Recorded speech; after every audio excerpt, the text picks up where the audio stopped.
everyone, Dan Hemme here on the lovely 5th hole at the Patterson Club, probably one of my favorite holes out here, with this week's pro tip.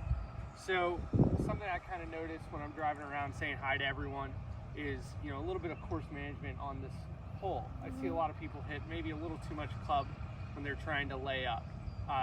Probably the hardest part of this golf hole is when we're hitting our layup shot and we hit a little too far down the hill. We have, like a 60 to 70 yard wedge shot on the downslope, and I think that's one of the hardest shots in golf. So next time you're out, give this a try. This is how I play the hole. I hit a drive in the fairway here, so I have about 280 to the pin.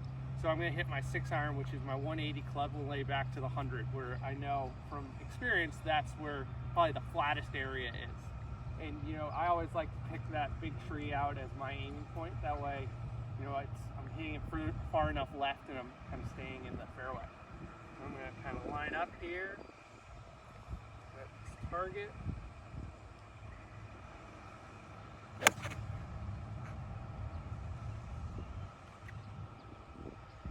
All right, let's go see where it ended up. So, up to my layup shot here, pretty good. A little more than 100 yards is kind of right where I want it. The most important thing is I'm right on this flat surface here. So if you kind of come down to a little further down the fairway, it kind of gets a little bit more of a downslope. It gets a little bit of a tougher shot.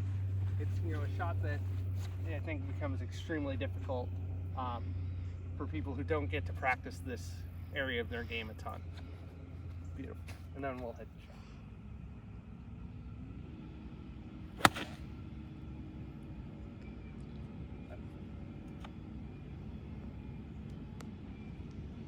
All right, enjoy.